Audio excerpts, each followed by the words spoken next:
Na noite de 8 de novembro, o policial do Departamento de Polícia de Nova Orleans, Gregório Newport, foi baleado e morto enquanto patrulhava perto dos projetos Fisher em Algiers. Segundo o Times, Picayune e UPI, policiais que atenderam a ocorrência foram alvejados por tiros vindos dos andares superiores dos prédios dos projetos Fisher. Nos dias que se seguiram, unidades policiais vasculharam os prédios baixos ao redor. 7 civis foram mortos.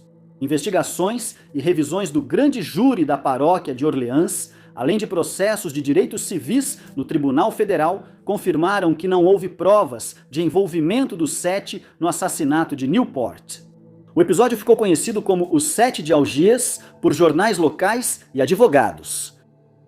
O conjunto Fisher foi inaugurado em 64, projetado como um moderno complexo de habitação pública para cerca de 1.200 famílias, com um prédio alto e vários blocos de 2 e 3 andares. Blocos. Os primeiros anos foram estáveis, mas nos anos 70 desemprego, falta de manutenção e crime transformaram a área.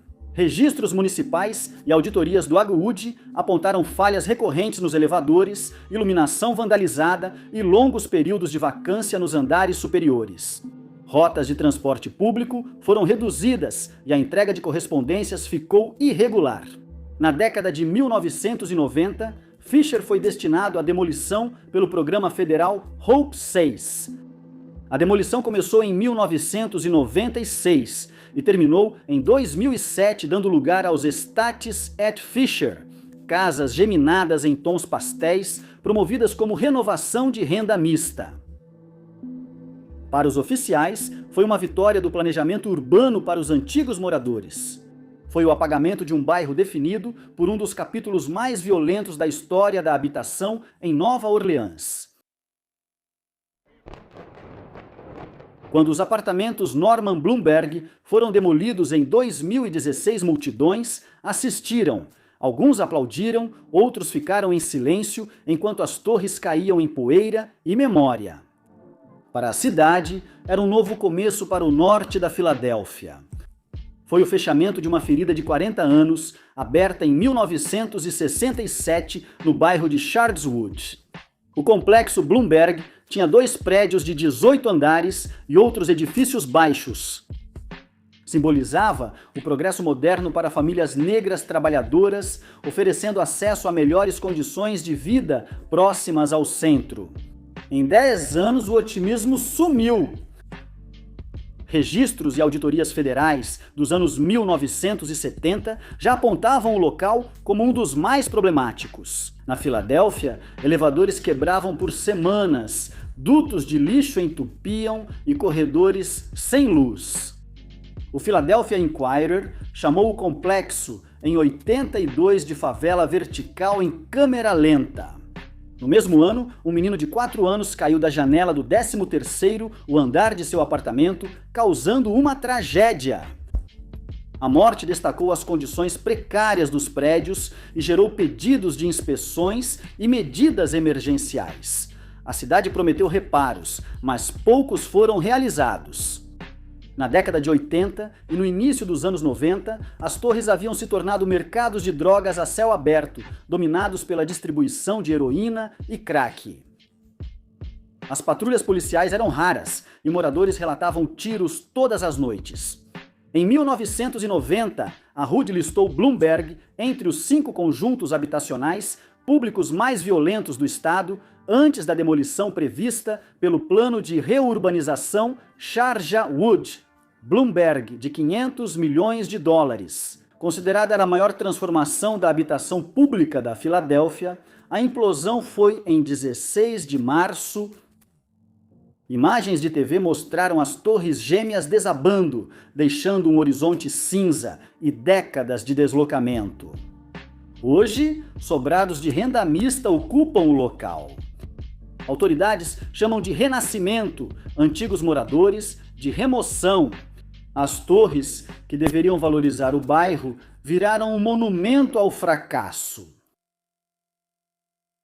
Em 12 de dezembro de 1980, uma explosão destruiu a creche do conjunto Bowen Homes, no noroeste de Atlanta. A explosão matou crianças pequenas e feriu outras.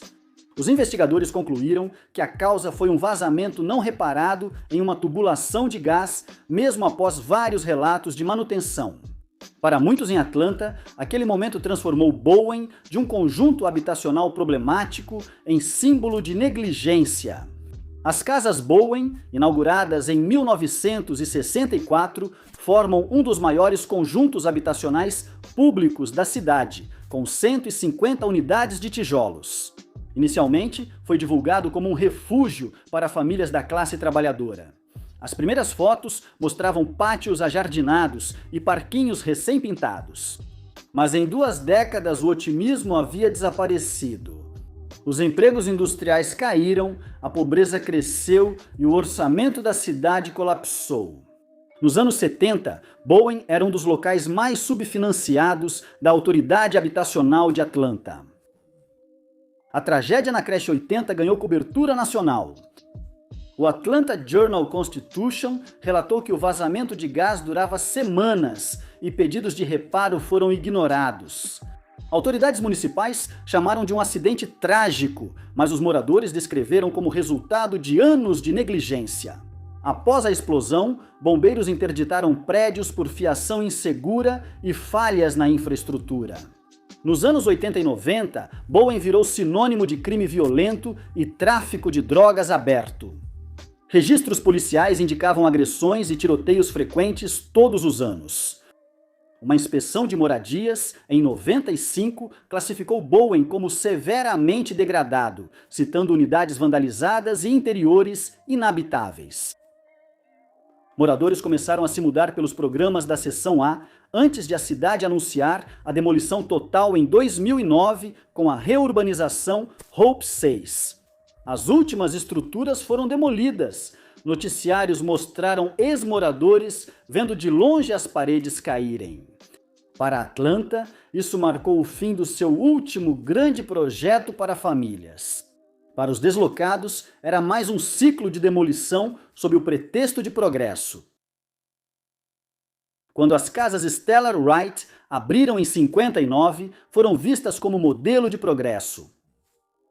Mais de 1.100 apartamentos ocupavam o centro de Newark, com torres de tijolos, gramados cuidados e promessa de dignidade para famílias negras da classe trabalhadora que deixavam cortiços antigos. As autoridades de Newark chamaram isso de um novo começo para famílias que esperaram demais. Não durou. No início dos anos 70, o projeto antes elogiado tornou-se prejudicial aos moradores. Elevadores falhavam sempre e apagões deixavam andares no escuro por noites. A Autoridade de Habitação de Newark lutava para financiar os reparos enquanto as finanças da cidade entravam em colapso. As escadarias cheiravam a urina e fumaça de vela, enquanto ratos e pombos tomavam os espaços deixados pelo abandono, trazendo o crime junto. Relatórios policiais dos anos 70 indicavam muitos assaltos e agressões nas torres. Moradores passaram a reforçar as portas por dentro. Em 1974, um comitê de habitação de Newark listou Stellar Wright entre os 10 ambientes habitacionais mais perigosos dos Estados Unidos. Bombeiros e paramédicos entravam em grupos, frequentemente escoltados pela polícia. Registros federais mostram que, em 80, o Departamento de Habitação e Desenvolvimento Urbano classificou o complexo como gravemente problemático. Moradores protestaram pedindo a demolição. O Star Ledger noticiou um protesto de inquilinos com cartazes: "Derrubem antes que isso nos mate". Nos anos 80 e 90, as condições pioraram. Muitas famílias se mudaram voluntariamente, outras foram realocadas por decisão judicial após relatos de contaminação por chumbo e amianto. Em 2002, quando a demolição começou, os últimos moradores assistiram de fora, enquanto a dinamite destruía os prédios. O terreno segue em grande parte não desenvolvido, sendo chamado pelos funcionários da cidade de folha em branco para o futuro. Para os ex-moradores, é um cemitério de promessas que ninguém cumpriu. Em abril de 2015, inspetores entraram em apartamentos e casas fechados com tábuas durante vistoria pré-demolição. Lá dentro, eles descobriram o corpo de um homem que estava morto há meses. A notícia virou manchete nos jornais locais, mas para os moradores do sul de Memphis, apenas confirmou o que já sabiam. O último conjunto habitacional público da cidade já estava morrendo há anos. Foot Homes foi inaugurado nos anos 40 pelo New Deal para oferecer moradia acessível a famílias negras excluídas de bairros segregados. Durante décadas, era considerado uma comunidade estável. Igrejas e pequenas lojas cercavam prédios de tijolos vermelhos e gerações de famílias permaneceram próximas à Rua Bill. No fim dos anos 80, o declínio industrial e o avanço de narcóticos mudaram o sul. Registros da polícia de Memphis indicavam que, nos anos 90, Foot era ponto de atividades de drogas e conflitos de gangues. Relatórios do Departamento de Polícia de Memphis apontaram a presença constante dos Gangster Disciples, Vice Lords e Rolling 20 Crips, cujos membros mais jovens atuavam no grupo local Babyfoot. Vários tiroteios entre 92 e 1997 ligaram o complexo a disputas violentas com grupos dos vizinhos Lemoyne Gardens e Dixie Homes. À medida que a violência aumentava, os próprios prédios se deterioravam. Relatório do Commercial Appeal registrou o rompimento de tubulações de aquecimento que alagaram apartamentos com água fervente. 2 moradores. Registros de manutenção da cidade listaram dezenas de reclamações pendentes de encanamento e elétrica. Em 2013, Memphis anunciou a reurbanização de South City, um projeto de 250 milhões de dólares americanos do programa Choice Neighborhoods, do HUD, para demolir o local e construir moradias de renda mista. As autoridades prometeram o direito de retorno a todos os moradores, segundo registros públicos. Registros posteriores mostram que menos de 1/3 realmente retornou. A demolição começou em 2016. A TV local mostrou poeira se espalhando na 4ª rua com o desabamento das últimas paredes. Para os líderes da cidade, isso foi renovação. Para as famílias nas calçadas, significou o fim do último elo com o experimento original de habitação pública de Memphis.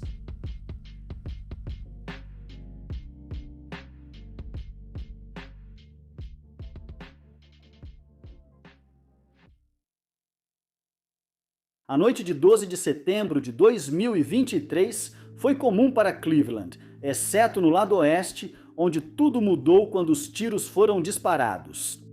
Não foi por acaso. Um Honda Pilot roubado passou devagar por uma rua residencial antes da meia-noite. Não estava derrapando de forma imprudente, nem tocando música alta, ele se movia como um carro com um propósito.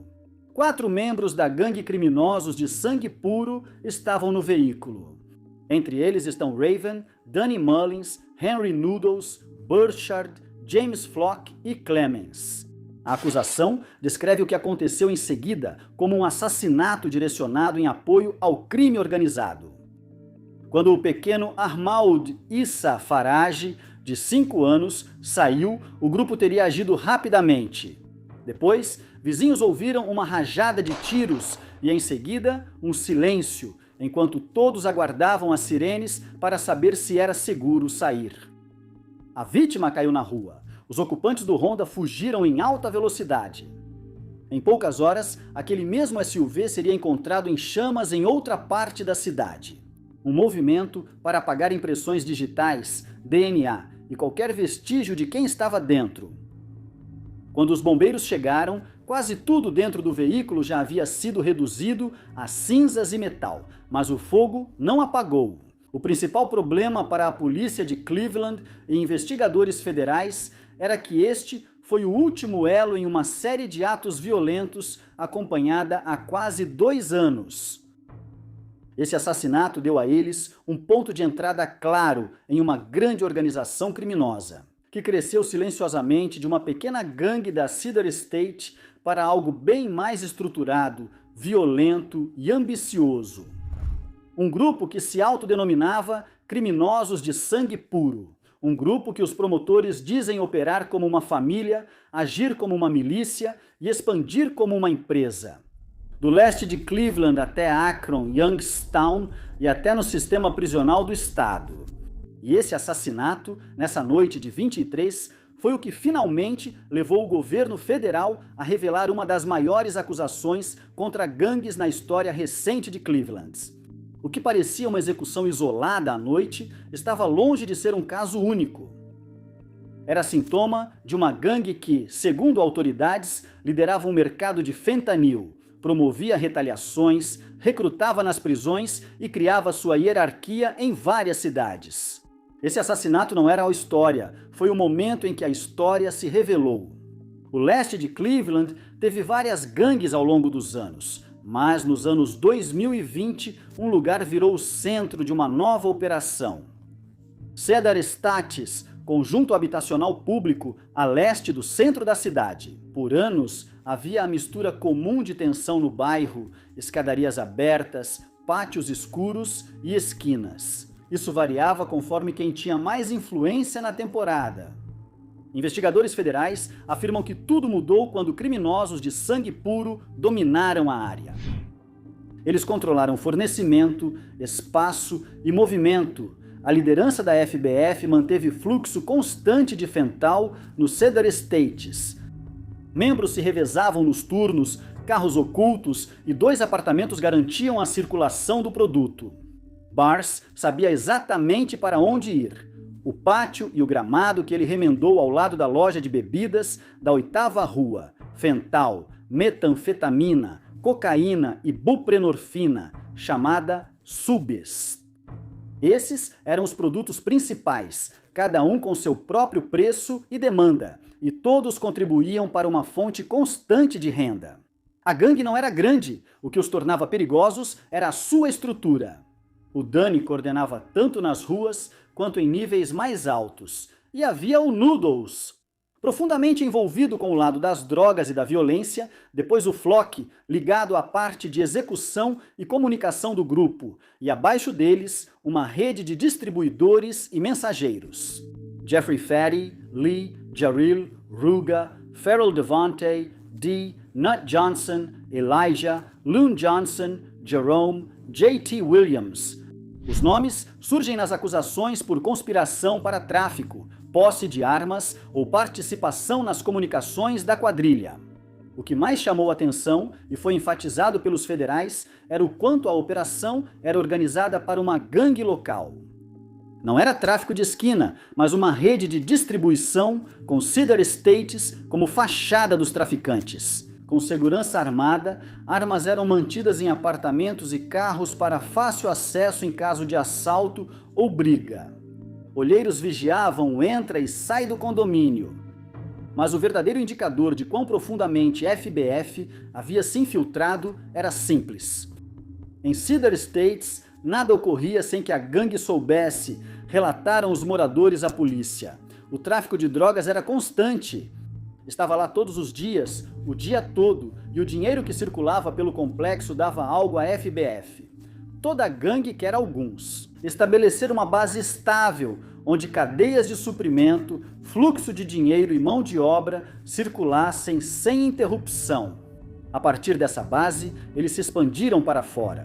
Primeiro para outras partes de Cleveland, depois Akron, depois Youngstown e, eventualmente, segundo os promotores, para o próprio sistema prisional de Ohio. A próxima fase não era só vender mais drogas, mas criar um sistema capaz de resistir a prisões, disputas territoriais ou repressões. Um sistema que continuava funcionando mesmo quando os membros estavam presos. Cedar Estates foi o começo, e agora o caminho para as prisões era a evolução. Quando gangues de rua falam em comandar o sistema, é só bravata. A cadeia costuma ser um beco sem saída. Contatos se perdem, dinheiro acaba, e a influência das gangues dificilmente sobrevive, exceto para criminosos de sangue puro. O próximo passo deles era conseguir espaço em uma prisão específica. Northeast Ohio Correctional Center em Youngstown, onde grupos distintos misturam antigos inimigos e cruzam caminhos. Uma hierarquia inteira é redefinida todos os dias entre 22 de janeiro e abril de 2024. A acusação afirma que membros e associados do FBI montaram um esquema de tráfico de drogas dentro da prisão. A lista de produtos era parecida com a do Cedar Estates, mas o método era diferente. A acusação relata que detentos, fornecedores e até funcionários ou candidatos a vagas na prisão teriam sido usados para traficar drogas pelas barreiras de segurança. O Fed afirmou que o plano surgiu da ideia de que, para controlar o local, a gangue não podia depender de corrupção ou sorte, mas sim de suas próprias pessoas e cargos. Conforme os documentos de acusação, líderes incentivaram membros ou associados a buscar emprego na prisão. Outros supostamente atuavam como intermediários, coordenando quem trazia o quê, quem distribuía os produtos nos blocos de celas e quem fazia os relatórios lá dentro.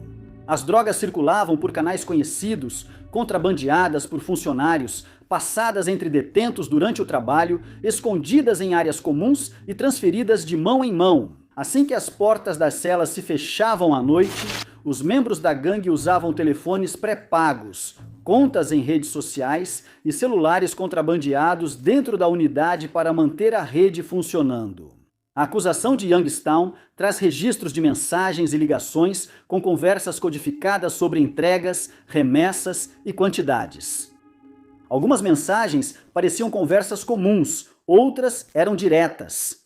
Para os promotores, não era só um bico, mas um segundo mercado com clientes cativos e demanda constante, onde as drogas são vendidas por preços altos.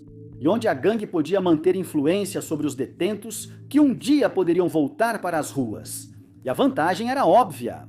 Se o FBF controlava o fluxo na unidade, também controlava a proteção, dívidas, alianças, retaliação e o comportamento futuro de quem lhes devia.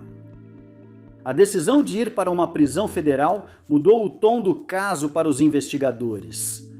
Uma operação de rua tentando se proteger ao se infiltrar dentro de um centro de detenção federal era o tipo de escalada que garantia uma grande resposta no início de 24. As agências federais rastreavam a rede, monitorando telefones na prisão e o movimento do produto fora dela. Gravações telefônicas, vigilância, inspeções postais e chamadas interceptadas se acumularam. Enquanto as peças se encaixavam, os federais notaram algo importante. O assassinato no lado oeste de Cleveland não foi um ato aleatório em um verão violento, mas parte da conspiração. A FBF não mantinha sua estrutura unida apenas pela reputação. Eles impunham dívidas, disciplina e ordem com tanta violência que, segundo os promotores, iam além da intimidação, chegando à coerção total.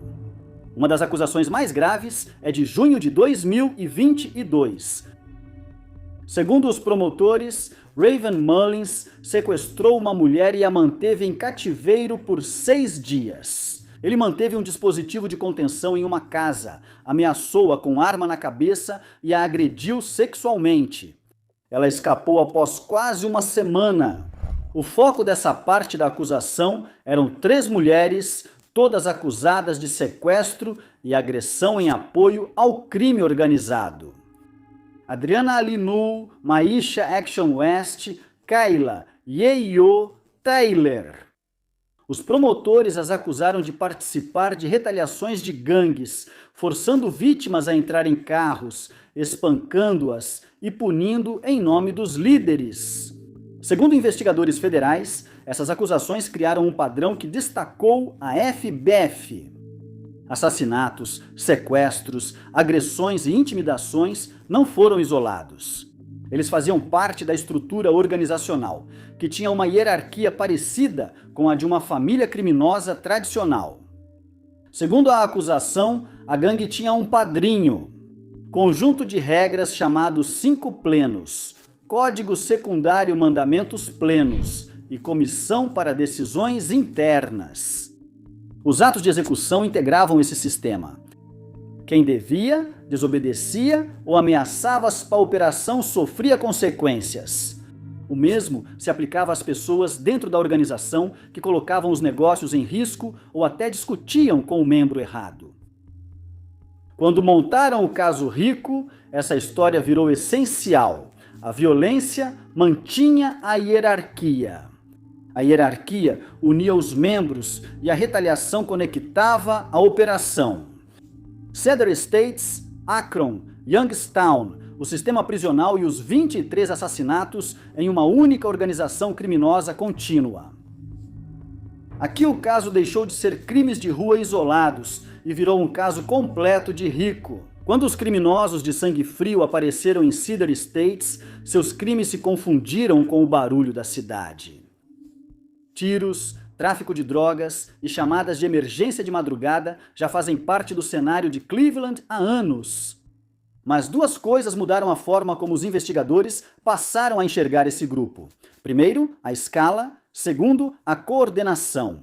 Em 2022, uma força-tarefa federal já rastreava esquemas de tráfico de fentanil no nordeste de Ohio. Alguns cruzavam condados rurais, outros passavam por Akron ou contornavam o oeste de Cleveland até chegar ao condado de Loran. Mas o esquema que envolvia Cedar Estates e abastecia a prisão de Youngstown se destacava, porque não parecia uma rede dispersa, mas organizada, e foi então que a investigação federal se ampliou. Registros federais indicam que a investigação durou de 2022 a 2024, com várias agências focando nos mesmos alvos. FBI Cleveland, ATF, DEA, Procuradoria do Seminário do Distrito Norte de Ohio, TOC e ETF Forças-Tarefa de Repressão ao Crime Organizado e ao Tráfico de Drogas. Os investigadores não estavam apenas observando traficantes individuais, eles estavam mapeando toda a estrutura. Quem fornecia, coletava dinheiro, cobrava dívidas, falava com a prisão e controlava a violência. Telefones eram monitorados, abordagens de trânsito registradas, transações diagramadas e conexões entre mercado de rua e prisão verificadas. Os hábitos da gangue facilitavam o trabalho. FBF tinha uma base fixa, Cedar Estates, uma rede fixa, Youngstown e um círculo de liderança fixo, cujos nomes continuavam aparecendo nos mesmos arquivos. Todas as prisões, esconderijos e mensagens apreendidas levavam sempre ao mesmo grupo, os criminosos de sangue puro. Após quase 2 anos de vigilância por mensagens interceptadas e parceria com investigadores prisionais, promotores federais fizeram seu primeiro movimento público. Divulgaram uma acusação substitutiva, indiciando 15 membros e associados dos criminosos de sangue puro por conspiração para traficar fentanil, metanfetamina, cocaína e buprenorfina, posse de armas de fogo relacionada ao mercado de Cedar Estates e tentativas de contrabando de drogas para o Centro Correcional do Nordeste de Ohio, em Youngstown. O texto relata que os FBF usaram 2 apartamentos no Cedar Estates como esconderijos e vendiam drogas no local, na grama ao lado da loja de bebidas da 8ª Rua. Também citou o componente prisional com ligações codificadas, celulares contrabandeados e associados tentando empregos na unidade. Para fortalecer a influência da gangue, a acusação de abril deu vantagem aos investigadores. Revelou o mercado de drogas e o esquema na prisão, mas não a violência que unia a organização. Essas acusações ainda eram finalizadas. Dezembro de 2024, a acusação de Rico. 8 meses depois, os promotores federais voltaram com um caso muito mais amplo. A segunda acusação substitutiva indiciou 18 réus por conspiração de extorsão.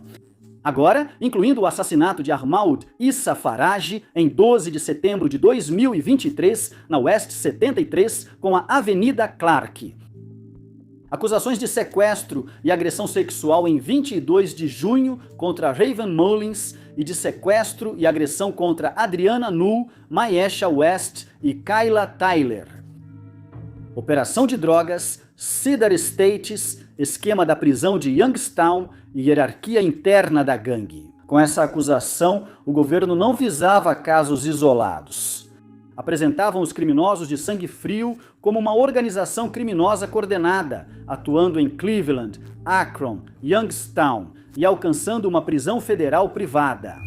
Agentes federais e promotores classificaram a FBF como uma das maiores ameaças de gangue no nordeste de Ohio. Não pelo tamanho, mas pela estrutura. O O processo federal contra os criminosos de sangue puro ainda não terminou. A maioria dos acusados na denúncia Rico, de 24 de dezembro, segue sob custódia, aguardando julgamento. O assassinato de Ahmad Issa Farage, o sequestro de 22 de junho e outras acusações de violência dependerão das provas apresentadas no julgamento. Os documentos mostram claramente o quanto a gangue estava infiltrada. Em toda Cleveland, as propriedades Cedar vão mudar, outro grupo buscará espaço ou o mercado será dividido em equipes menores. O envio para a prisão de Youngstown pode acabar ou alguém pode tentar reativá-lo, destinado aos criminosos de sangue puro. A história segue suspensa, sem resolução, veredito ou desfecho. Apenas uma equipe que operava como um sistema bem ajustado, agora forçada a um processo onde nada anda rápido, mas tudo, eventualmente, chega ao seu destino. Antes dos tiroteios serem ligados, a organização já tinha criado essa estrutura que possibilitou a violência. Tudo começou com uma linha de suprimento que cruzava o sul. O grupo ia a Houston com dinheiro e voltava com quilos de heroína. Usavam ônibus Greyhound para transportar drogas e dinheiro em rotas interestaduais que eram baratas, frequentes e difíceis de monitorar. Era um esquema que permitia a uma equipe de esquina atuar em escala bem maior que o bairro sugeria. O dinheiro não circulava apenas dentro de Nova Orleans.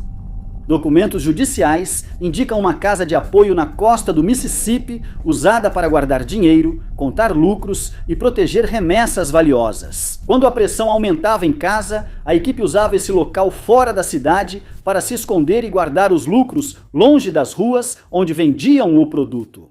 As armas mostravam igual planejamento, como o Teal e um 223 com carregador duplo. Cerca de 100 membros chamavam isso de Monkey Nuts, que passava de atirador para atirador nos bairros onde a gangue atuava. Isso era parte da identidade da organização, simbolizando planejamento, armazenamento e coordenação. Linha Houston, transporte interestadual, esconderijo no Mississippi e poder de fogo. Compartilhado pertenciam a uma só organização, formada por duas equipes locais. A primeira era 3 e G, da terceira, Galvez e Central City. Eles controlavam um ponto de heroína, tinham atiradores experientes e ocupavam um bairro sob constante ameaça de retaliação. A segunda era a G Strip, baseada na rua Gallier e no 9º distrito. Eles tinham seus próprios clientes, rede de distribuição e também seus próprios conflitos e rivais baseados em projetos na área. As gangues, unidas para proteger a rota da heroína, reúnem atiradores e ampliam a distribuição nos dois territórios. Funcionava como uma só organização, e quando ocorreram os primeiros assassinatos em 10, a estrutura já estava pronta. O sistema da gangue só funcionava com apoio de vários bairros. 13 e G dominavam a esquina da terceira com a Galvez e sabiam defendê-la. Faltava espaço para crescer. Um quarteirão não suportava o fluxo de heroína em quilos vindo de Houston. G Strip enfrentava o problema oposto. Controlava bares no 9º distrito, tinha influência em partes do Dazar e no corredor da Flórida, mas sempre disputava espaço. A região da rua Gallier tinha suas rivalidades, e a G Strip não tinha pessoal suficiente para proteger a distribuição contra as outras gangues. No início de 2010, ambos os grupos estavam cercados. As gangues do Projeto Desire protegiam seu território porque dependiam do mercado de heroína. Ryder morreu, e os grupos do Calio Link agitaram o Uptown e bairros próximos, gerando atrito com o G Strip e Central City. Facções jovens, como as de Melpomene, surgiam simultaneamente e aumentavam a pressão. Uma equipe só não dava conta, então 3 e G Strip uniram alcance, atiradores, clientes e suprimentos. Não era um acordo temporário, tornou-se um sistema, armas, dinheiro e responsabilidades compartilhados entre os bairros. O nome 39 vem da junção de Third Ward e Ninth Ward. Após a formação da aliança, toda gangue rival que atingisse Desire, Ride or Die, Calliope ou facções do Uptown foi incluída no mesmo conflito. A partir daí, a economia da heroína se espalhou e a violência acompanhou esse mapa. Após firmar a aliança, o grupo agiu e mudou a reação da cidade ao invadir violentamente os projetos Desire. Em 2 de fevereiro de 2010, Kendall Favor foi morto a tiros em Dazar. Ele fazia parte da equipe que controlava as vendas de heroína. No 9º distrito, os 39 enviaram membros para matar Dazar, visto como obstáculo à linha de suprimento. Essa escolha teve um preço. As equipes baseadas no desejo operavam com sua própria ordem interna. Se alguém fosse eliminado dentro do território deles, as pessoas percebiam imediatamente. Os assassinatos de favor se espalharam e mudaram como grupos viam 3G e 3 Strip. Quando formaram a aliança, agiram com influência, não como uma equipe de esquina. Esse ataque não só irritou as pessoas nos conjuntos habitacionais, como também colocou os 39 no radar. Eles tinham cruzado para a política dos projetos e esse movimento sempre forçava uma resposta. A aliança não desacelerou, mesmo vendo a reação, mas continuaram avançando para fora. 3 meses depois, em 11 de maio de 2010, Rayshon Jones foi morto. Jones era ligado ao grupo Ride or Die, que já tinha conflitos com Central City e o 9º distrito. A morte dele confirmou algo que o ataque anterior já sugeria. Os 39 estavam mirando pessoas que influenciavam o tráfico de heroína em toda a cidade. Assassinatos de Favorite e Desire em Jones e Link Uptown foram o primeiro grande erro da aliança ao eliminar rivais. Eles também atraíram gangues que não viam G ou G Strip como presença na cidade, mas após os ataques passaram a perceber assim. Após os ataques, a aliança enfrentava mais do que apenas um bairro observando-os. Eles estavam envolvidos em uma rede de roubos antigos no Uptown, ligados à heroína, dinheiro, rivalidades e ao controle perto do centro. Grupos de Kelly e Rider Die não precisavam de declaração formal para responder. Já tinham problemas com 3, G e G Strip, e o assassinato de Favorite confirmou suas suspeitas. A aliança crescia rápido e a pressão era visível nos movimentos das pessoas, enquanto equipes rivais se aproximavam dos quarteirões centrais dos Niners. Essa mudança os obrigou a decidir: aceitavam o desafio e arriscavam perder território, ou revidavam com força para que a mensagem chegasse mais longe. Em 19 de maio de 2010, eles optaram pela segunda opção. 2 homens da rede Calio Blink foram emboscados na cidade central. Lester Green foi morto e Jamal Smith foi baleado, mas sobreviveu. Essa emboscada mudou o clima da guerra. A morte de Faber tinha sido a primeira violação de limites. O assassinato de Green mostrou que essa aliança protegeria a cidade central, eliminando qualquer oposição em suas fronteiras. Agora, era uma luta em várias frentes sobre onde a heroína poderia circular, quem poderia vendê-la e quais grupos tinham o direito de impor essas regras. No início de 2011, a aliança não só reagia aos rivais que se aproximavam, mas também passou a rastrear pessoas na cidade intencionalmente. A informação e as armas circulavam mais rápido e os atiradores priorizavam mobilidade em vez de esperar pelos conflitos em seu quarteirão, como ficou claro em 19 de fevereiro de 2011. Terrence Dennis foi perseguido e baleado várias vezes em Central City. Os Niners comentavam sobre ele há semanas, pois ele andava com grupos que aumentaram ao redor de seu território. A mudança não foi onde acharam Dennis, mas como seu nome subiu para o topo da lista. Ele foi alvo porque membros da aliança monitoravam quem se aproximava dos quarteirões, ganhava influência e podia atrapalhar suas atividades. Dennis era um desses nomes. No dia seguinte, 20 de fevereiro, a aliança realizou um segundo ataque. Little John Haynes foi abordado com rifles e pistolas, incluindo Monkey Nuts. Haynes era ligado a pessoas influentes na região alta, onde a aliança monitorava a heroína. Ao eliminá-lo um dia depois, Dennis sinalizou que o grupo agora estava operando com ritmo, em vez de reagir caso a caso. Os 39 passaram a usar carros em sua estratégia nessa época. As equipes monitoravam os alvos tempo suficiente para confirmar padrões, usando mais de um veículo quando possível. Um para observar, outro para se aproximar, aproveitando o layout das ruas. A violência aumentou porque a organização havia adotado um método mais eficiente de proteger sua renda, e uma vez que essa mudança aconteceu, o conflito passou a parecer sistemático. Em meados de 11, os 39 já tinham aperfeiçoado o estilo de perseguição. Os atiradores compartilhavam armas, alternavam veículos e trocavam informações rapidamente entre a cidade central e o 9º distrito. Mas o mesmo sistema que os ajudou a expandir também os tornou mais fáceis de rastrear. O primeiro erro foi a previsibilidade. Nesse ponto, os Niners atacavam pessoas que tinham influência em grupos rivais específicos. E quase todos esses ataques aconteceram depois que alguém dentro da aliança circulou um nome. O padrão era claro: identificar.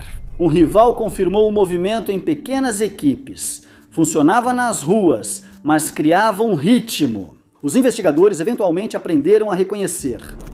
O segundo erro foi permitir armas.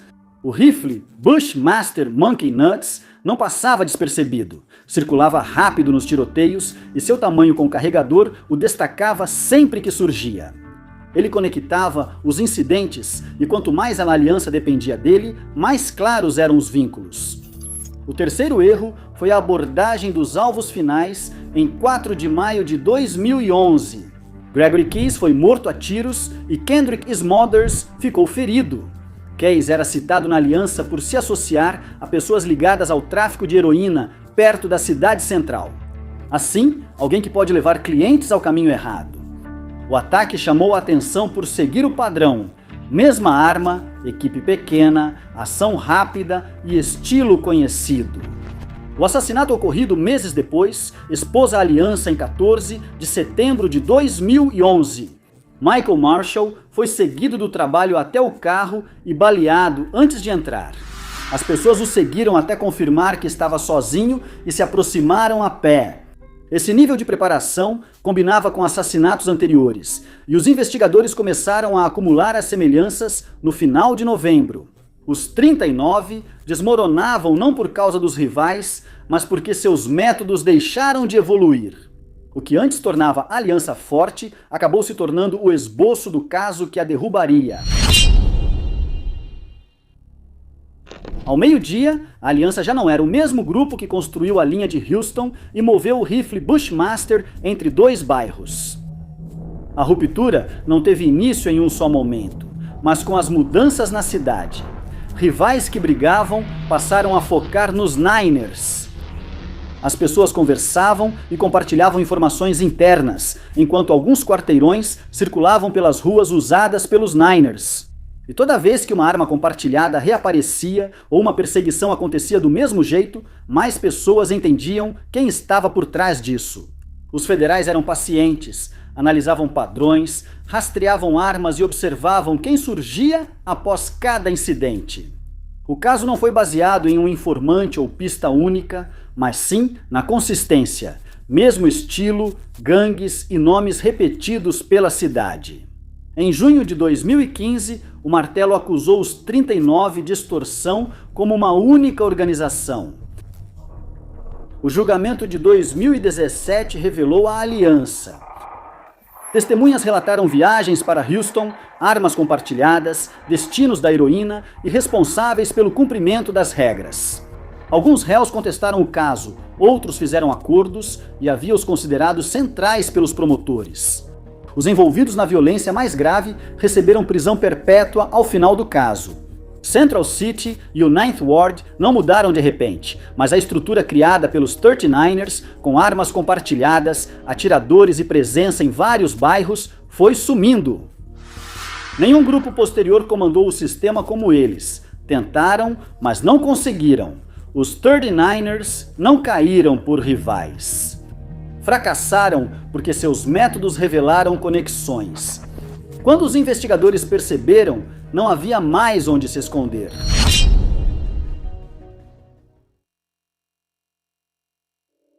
Na manhã de 30 de outubro de 2018, agentes da USB Hazleton, na Virgínia Ocidental, encontraram um dos informantes mais infames do Zegarny One caído na cela. Seu nome era James Whitey Bulger, chefão da máfia de Boston, que atuou dos dois lados da lei por décadas. Seus olhos foram arrancados e a língua quase cortada. Ele tinha 89 anos. Por anos, Bulger parecia intocável em South Boston. Ele comandava a gangue Winter Hill, extorsão, drogas e assassinato, tudo envolto na política do bairro irlandês em segredo. Ele era informante sênior do FBI, entregando dados sobre a máfia italiana aos agentes e usando essa proteção para eliminar rivais. Era uma parceria construída sobre mentiras e sangue. Quando o segredo veio à tona nos anos 90, Bulger sumiu. Ele ficou 16 anos foragido, usando identidades falsas da Louisiana à Califórnia com sua namorada Catherine Gregg. O FBI o capturou em um apartamento em Santa Mônica em 2011, onde escondia dinheiro, armas e os vestígios de quase 20 assassinatos não resolvidos. Em 2013, foi condenado à prisão perpétua, dentro do sistema federal.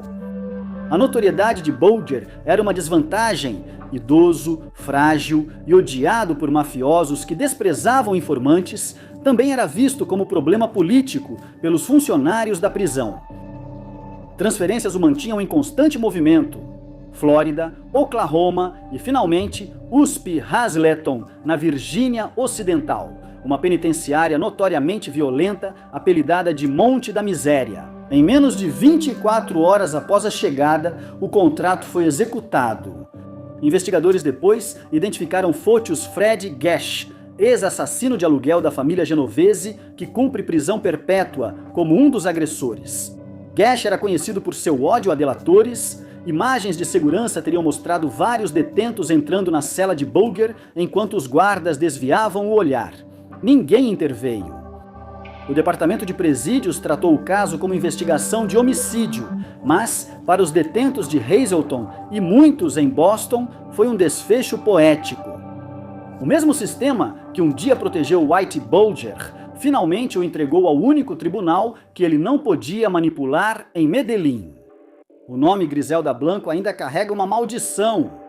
Uma madrinha da cocaína construiu seu império com assassinatos e migração, inundando Miami com cocaína colombiana durante os anos 70 e 80, e enterrando qualquer um que cruzasse seu caminho. O capítulo mais brutal veio anos após sua queda, quando seu filho descobriu o destino da família de um X9. Griselda teve 4 filhos, criados à sombra de sua dinastia criminosa. 3 morreram de forma violenta após sua prisão. O 4º, Michael Coleon Blanco, sobreviveu ao se reinventar. Mas antes de Michael optar pela legalidade, um de seus irmãos, Osvaldo Azitrúio Blanco, não conseguiu escapar do passado da família. Nos anos 2000, Osvaldo vivia tranquilo em Medellín. Após a deportação de sua mãe dos Estados Unidos, ele se tornou pai e manteve um perfil discreto. Segundo investigadores colombianos, ele passou a cooperar com autoridades americanas e locais para sobreviver. Conexões com o cartel, ligadas à antiga rede de sua mãe em Thousand Oak, acabaram alcançando-o. No dia 9 de maio, Osvaldo saiu de um lava-rápido perto do bairro Berlim, em Medellín. 2 homens em moto se aproximaram do SUV e dispararam rajadas de tiros automáticos pela janela, matando-o na hora. Testemunhas disseram à polícia que o atirador gritou seu apelido antes de fugir no trânsito. Os investigadores logo suspeitaram de um acerto de contas ligado à sua colaboração, não contra uma gangue rival, mas contra o restante do império da mãe. O assassinato tinha todas as marcas de um trabalho profissional de sicário. A queima-roupa, durante o dia, vários atiradores, nenhuma prisão. Tabloides locais chamaram de vingança da madrinha. Promotores americanos não comentaram, mas relatórios da polícia colombiana revelaram o contato recente de Osvaldo com agentes antidrogas dos ICEM, Mircea. Se ele estava cooperando formalmente ou apenas sendo vigiado, ainda não está claro. O que é certo é que ele se tornou o quarto filho de Blanco a morrer por disparos de arma de fogo. A morte dele encerrou efetivamente a linhagem dela dentro da Colômbia. 4 anos depois, em 2012, Griselda Blanco foi assassinada em frente a um açougue em Medellín, da mesma forma que ordenou mortes de outros. Mickey Thompson, lenda das corridas de arrancada, e sua esposa Trudy foram mortos a tiros em casa, Los Angeles, em 1988. Foi um trabalho profissional, 2 atiradores, pistolas com silenciador, nada foi roubado. Por anos, o caso ficou sem solução até que um homem que ajudou a planejar o crime começou a falar. Esse homem era Ronald Stevens, um pequeno empreiteiro e amigo de longa data de Michael Goodwin, ex-sócio de Thompson. 2 homens brigaram por dinheiro. Thompson acusou Goodwin de desfalque e venceu no tribunal. Os investigadores acreditam que Goodwin queria vingança, mas eles não tinham provas físicas, apenas rumores e a consciência pesada de Stevens. No fim dos anos 90, Stevens contou aos detetives que Goodwin tentou recrutá-lo anos antes para um serviço de cobrança. Ele disse que desistiu ao perceber que o alvo era Thompson. Ele se lembrava das reuniões, dos adiantamentos e das ameaças caso falasse algo. A cooperação dele mudou o rumo do caso em 1001. Com o depoimento de Stevens, os promotores finalmente acusaram Goodwin de duplo homicídio. O julgamento foi explosivo. Os advogados de defesa chamaram Stevens de mentiroso. Promotores o consideraram peça-chave em conspiração de assassinato que assombrava Los Angeles há mais de uma década. Goodwin foi condenado em 2007 à prisão perpétua, sem condicional. Stevens foi transferido para o Programa Estadual de Proteção a Testemunhas. O sistema de proteção da Califórnia não foi projetado para durar tanto. Lembranças de 2007. Rumores começaram a circular de que Stevens foi visto de novo no Alto Deserto, onde morava. Meses depois, ele foi encontrado morto com 2 tiros no peito fora de uma casa alugada perto de Victorville. A cena do crime mostrava sem arrombamento, sem roubo e apenas um celular sumido. Detetives concluíram que foi execução direcionada. Fontes da antiga cena de Los Angeles dizem que o atirador nunca foi encontrado, mas o jogo o alcançou. Nem no tribunal ou nas manchetes, só lá fora, na poeira, onde ninguém denuncia. 2 vezes. Em Vallejo, Califórnia, tiroteios policiais não resultaram em punições. Eles terminavam com um ritual toda vez que um policial matava alguém em serviço. Ele dobrava um dos cantos do seu distintivo para dentro, uma marca privada do ato. Alguns distintivos tinham 2 dobras, outros 5.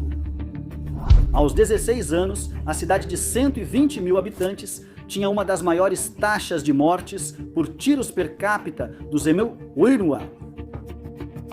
O que mais surpreendeu os investigadores foi a comemoração.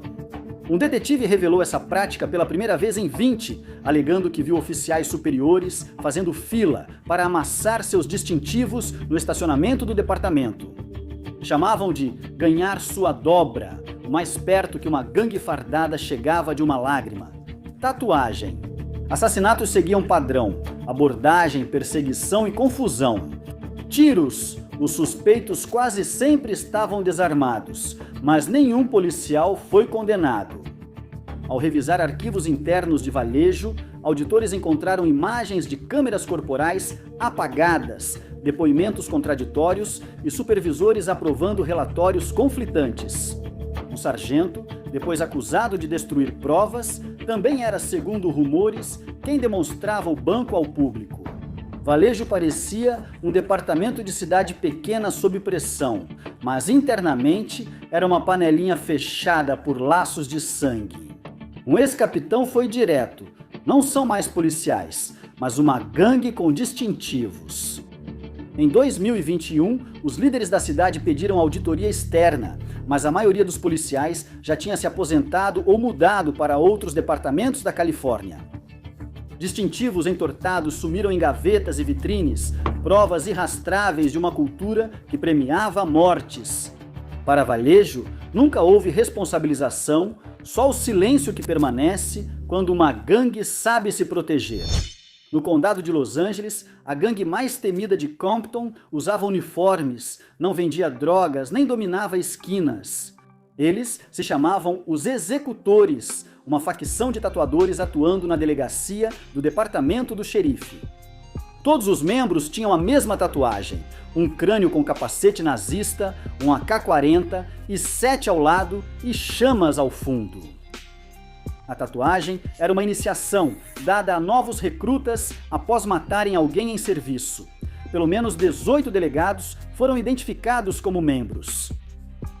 Seus nomes apareceram em processos judiciais e denúncias de delatores descrevendo uma liderança paralela que decidia quem era promovido, quem recebia horas extras e quem recebia proteção.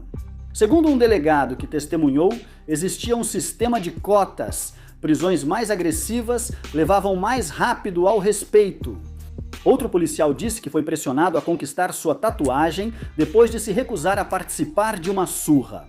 Logo foi transferido, rebaixado e sofreu advertências falsas. O clique atuava impunemente. Deputados acusados de tiroteios eram absolvidos por revisões internas conduzidas por outros executores. Supervisores que desafiaram a cultura sofreram retaliação ou aposentadoria antecipada. Quando o caso surgiu em 2020, parecia uma lenda urbana. Tatuagens de gangue indicavam mortes no departamento do xerife, como confirmou um áudio vazado de um deputado. Eles se chamam executores e comemoram. Tiroteio. Grupos de Compton pediram investigação federal após décadas de brutalidade sem punição. Repórteres acharam grupos parecidos em outras delegacias do condado. Jump Out Boys, 3.000 Boys e Vikings, cada um com tatuagem e ritual próprios. O departamento dizia serem subculturas. As vítimas sabiam, era crime organizado de farda. Ninguém nunca foi acusado de ser executor.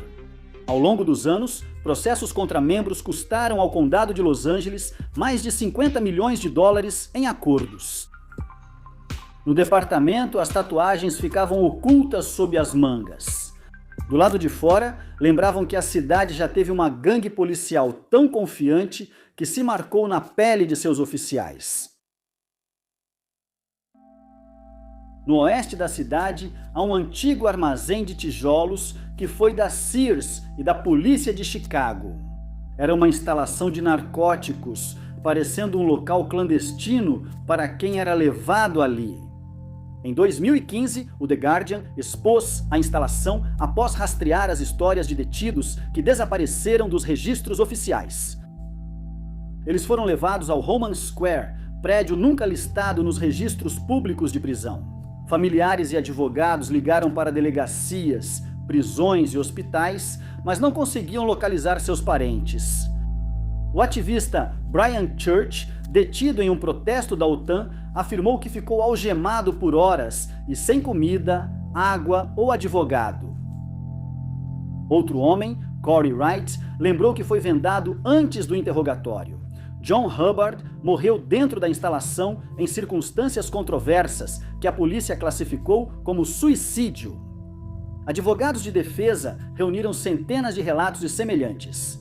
Suspeitos eram detidos por dias antes do registro, interrogados sem câmeras e liberados sem documentação se nada útil fosse obtido. Alguns saíam com hematomas e confissões assinadas quando os investigadores pediam registros internos. Eles encontraram registros de mais de 7.000 pessoas detidas nesse endereço, quase todas negras ou latinas, e quase nenhuma representada por advogado. Uma revisão federal nunca aconteceu. Funcionários chamaram o relatório de sensacionalista, mas não explicaram por que o departamento queria um local de interrogatório oculto do judiciário. Roman Square se tornou símbolo de um problema maior. uma cultura policial tão segura de si que criou um local para sumir com pessoas. O galpão permanece de pé na South Holman Avenue, silencioso e isolado dos vizinhos. O antigo Sears mostra que em Chicago o segredo pode durar mais que a reforma. Em janeiro de 2023, 2 homens negros dormiam em casa no condado de Rankin, Mississippi, quando delegados brancos arrombaram a porta sem mandado. Eles se chamavam Esquadrão Goon, nome dado ao grupo no departamento do xerife de Rankin. As vítimas foram Michael Corey Jenkins e Eddie Parker. Por quase 2 horas, policiais os espancaram, usaram taser, simularam afogamento e gritaram insultos raciais. Eles jogaram leite, álcool e óleo de cozinha nos homens, obrigaram-nos a engatinhar e dispararam armas dentro da casa para assustá-los. Quando Jenkins implorou para parar, o policial Hunter Elward colocou uma arma em sua boca e atirou. A bala atravessou sua língua e mandíbula, deixando-o sangrando no chão. Os outros correram para encobrir o que tinham feito. Plantaram uma arma na casa, recolheram cápsulas e encenaram fotos para simular que Jenkins atirou primeiro. Depois, eles registraram relatórios falsos, alegando que os homens haviam resistido à prisão por meses. A história poderia ter se sustentado até que a vítima sobreviveu e falou. O FBI e o Departamento de Justiça abriram uma investigação. Em meados de 2023, 6 delegados, incluindo Elwood, Christian Dedman e Daniel Opdyke, foram indiciados por acusações federais de direitos civis. Todos se declararam culpados. Documentos judiciais revelaram que o Esquadrão Goon havia agredido outros moradores durante buscas ilegais. Costumavam se gabar de espancar pessoas, trocar mensagens sobre caçadas noturnas e compartilhar memes violentos e fotos das vítimas em chats em grupo. Segundo os promotores, eles agiam como uma gangue privada dentro da lei, até serem confrontados por agentes federais. Um delegado admitiu que o grupo tinha uma regra de nunca denunciar membros. A liderança do xerife também teria ignorado reclamações anteriores sobre sua conduta. 24 de agosto, 5 delegados receberam penas de 10 a 40 anos de prisão federal. Jenkins, agora permanentemente desfigurado, disse no tribunal: "Eles fizeram o que fizeram porque achavam que ninguém jamais os faria pagar." O caso abalou o Mississippi. Por anos, o Esquadrão Goon tratou as invasões rurais como um esporte. Isso só terminou quando uma de suas vítimas sobreviveu tempo suficiente para contar a história. Em 16, o chefe de polícia de Oakland renunciou após um escândalo que derrubou 3 chefes em 9 dias. O motivo não foi corrupção comum, mas a revelação de uma rede de tráfico sexual protegida por policiais e visível a todos. No centro de tudo estava a jovem Celeste Watt. Aos 17 anos, ela teve o primeiro contato com policiais de Oakland. Segundo seu depoimento, foi explorada por mais de uma dúzia de agentes da lei de vários departamentos da região da Bahia, como Oakland, Richmond e Livermore. Alguns policiais pagaram por sexo, outros avisaram sobre operações para ela evitar a prisão. Um deles revelou informações de operações secretas em troca de fotos nuas enviadas por mensagem, depois acessadas pelos investigadores. Um policial de Oakland brincou: "Você é minha informante confidencial e minha amante." Com o início da revisão interna, ao menos 14 policiais foram implicados. O policial Brandon O'Brien foi encontrado morto, supostamente por suicídio, logo após ser interrogado pelos investigadores. A morte dele causou uma reação em cadeia, revelando mais nomes e enfraquecendo o comando do departamento. Em uma semana, 3 chefes de polícia foram afastados consecutivamente, enquanto o escândalo se espalhava para cidades vizinhas. Todos afirmaram que o departamento podia avançar, mas nenhum ficou para comprovar. O prefeito de Oakland chamou de cultura tóxica e cegueira institucional. Durante anos, os policiais trataram a jovem tanto como uma fonte quanto como uma posse, passando-a entre jurisdições enquanto mantinham um muro de silêncio. Após revisão do promotor de justiça, a maioria dos policiais envolvidos não foi acusada criminalmente. Alguns pediram demissão ou foram demitidos. Poucos foram condenados por contravenção. Depois, a cidade pagou quase R$1 milhão à vítima em acordos. O episódio expôs uma antiga verdade sobre a polícia de Oakland. A corrupção vinha do sentimento de direito e da crença de que o poder dava acesso. Em Atlanta, o esquadrão policial mais temido não era uma equipe da SWAT ou uma força-tarefa. Era uma unidade de rua, chamado Red Dog, abreviação de Run Every Drug Dealer Out of Georgia. Criado nos anos 80 para combater a epidemia do crack, o Red Dog sobreviveu, muito além do seu propósito original. Na década de 2010, virou símbolo de humilhação e controle nas ruas. Moradores comparavam suas táticas a invasões militares, invadiam conjuntos, faziam homens deitar no chão e revistavam em público. Investigação do ATEM revelou que vários policiais da unidade já tinham reclamações por má conduta, incluindo uso excessivo da força, revistas ilegais e agressão. Uma mulher relatou que policiais a arrastaram seminu para a rua durante uma operação. Outro homem disse ter levado um chute no rosto, mesmo algemado. O escândalo que encerrou o Red Dog começou no bar Gay The Eagle, quando policiais invadiram o clube em setembro de 2009 durante uma inspeção rotineira de bebidas alcoólicas. Os frequentadores foram forçados a deitar no chão enquanto policiais usavam insultos homofóbicos e faziam ameaças. Nenhuma droga foi encontrada, ninguém foi preso e a batida provocou indignação nacional. Líderes da cidade prometeram mudanças, mas defensores da Red Dog alegaram que a agressividade era necessária. Então, em poucos meses, surgiram mais denúncias de brutalidade, espancamentos gravados em celulares, processos movidos por famílias, indenizações pagas pela cidade até o início de 2011. O prefeito Kazim Reed anunciou a dissolução da unidade, mas ela foi majoritariamente simbólica. Poucos anos depois, Atlanta lançou um sucessor quase idêntico, a unidade Apex, novamente encarregada de patrulhas intensas em bairros pobres. Vários policiais foram transferidos para lá. O legado da Red Dog nunca sumiu. Virou modelo reciclado pelo país, com policiamento agressivo e novos nomes. Memphis chamou a deles de escorpião. Nashville tinha os Flex, conhecidos por violência, ossos quebrados e processos milionários contra cidades.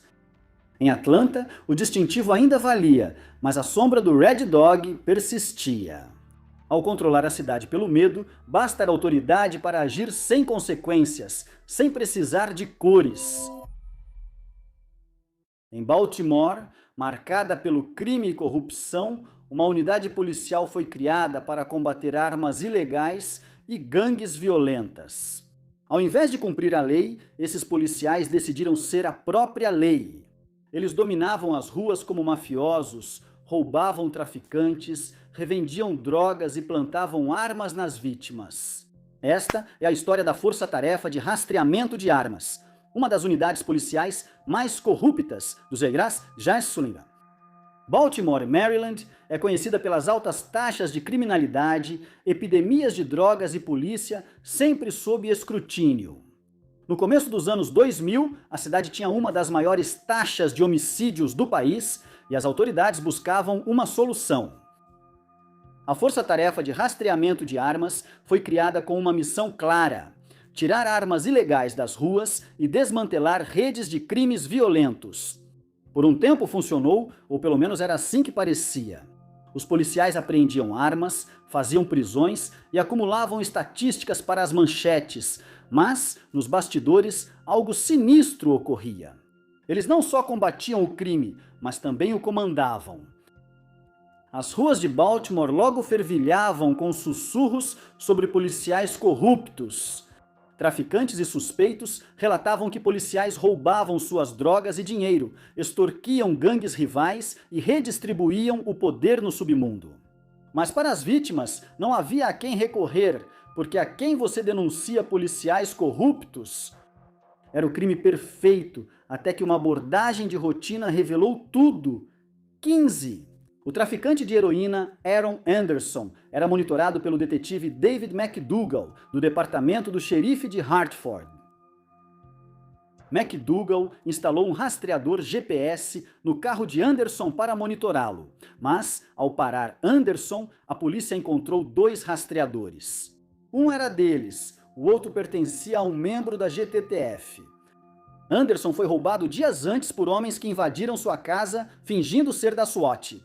Eles roubaram quase 1 quilo de heroína, dinheiro, um relógio de luxo e uma arma. O assalto parecia uma batida policial porque era. Esses policiais não só rastreavam traficantes, mas também escolhiam alvos, decidiam quem roubar, quando agir e como encobrir seus rastros. A investigação de McDougal revelou que a força-tarefa de rastreamento de armas, em vez de combater o crime, liderava uma operação mafiosa sofisticada. Dentro do Departamento de Polícia de Baltimore, o FBI iniciou uma investigação. Grampos telefônicos foram instalados, os policiais foram vigiados e, um a um, os policiais caíram na armadilha. O líder do grupo, o sargento Wayne Jenkins, um homem que usava o distintivo, mas agia como um chefão sob seu comando. A GTTF era mais que corrupta, funcionava como um sindicato do crime. Jenkins e sua equipe planejavam tudo. Carregavam armas falsas para incriminar vítimas desarmadas e justificar tiroteios. Eles atacavam suspeitos com dinheiro e drogas, invadiam casas sem mandado e roubavam criminosos inocentes. Guardando dinheiro, relógios Rolex e joias de grife, revendiam as drogas roubadas nas ruas por meio do fiador Donald Stepp, mantendo o ciclo do crime enquanto lucravam.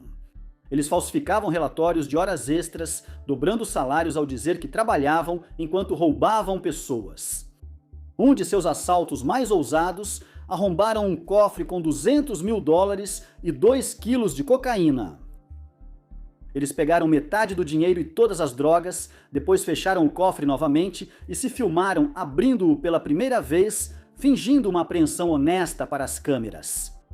Em 2017, as primeiras acusações foram feitas. 13 policiais enfrentaram acusações que iam de associação criminosa e roubo até extorsão e tráfico de drogas. Wayne Jenkins, 5 anos, Daniel Harrison e Marcus Taylor, 18 anos cada.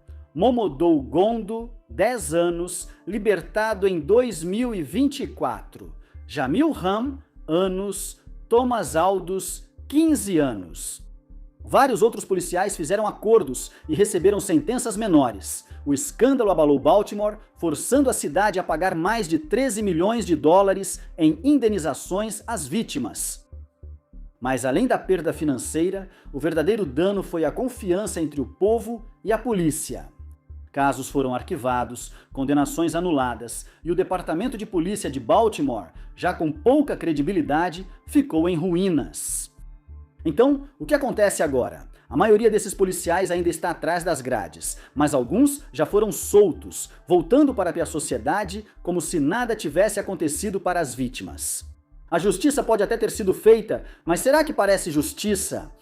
E a verdadeira pergunta continua: se isso estava acontecendo em Baltimore, onde mais isso está acontecendo agora?